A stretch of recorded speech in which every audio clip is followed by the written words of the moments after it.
This is part 1 of making movie Amy. So this is the head right here, and I printed it out in PETG filament. As you might know in my last video how I was talking about how silver with the head, it was quite hard for it to not get loose with PLA. Printed it in grey, as you can kind of see, because I didn't paint inside the ball joint obviously, and then I primed it in white and painted it with some pink paint, and for the muzzle colour I mixed orange and white, very, very small amount of orange. Obviously the eyes are white, and the eyelashes and around the eyes is black, mouth is black, nose is black, and then I used some green and I mixed it with black, a little bit of black, and then I did 2 colours of green.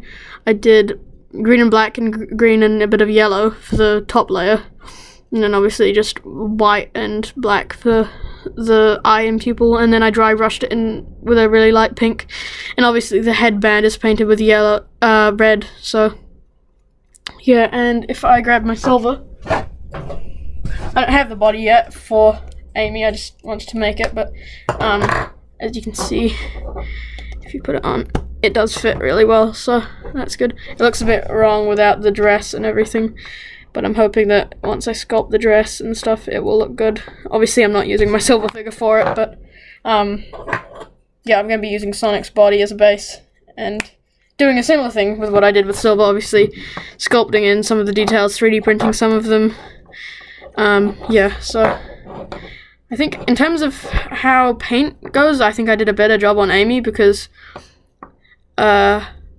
it just looks a bit more realistic, and also it's kind of messy on silver, mostly because I didn't sand it as much, and also paint rub, but I'll explain how I'm going to avoid paint rub later on in the video with this Amy.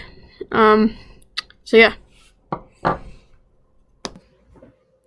So the way I'm going to get around the whole paint rub thing is I'm going to use this plastic dye called RIT synthetic dye. I've seen on other videos of people using it.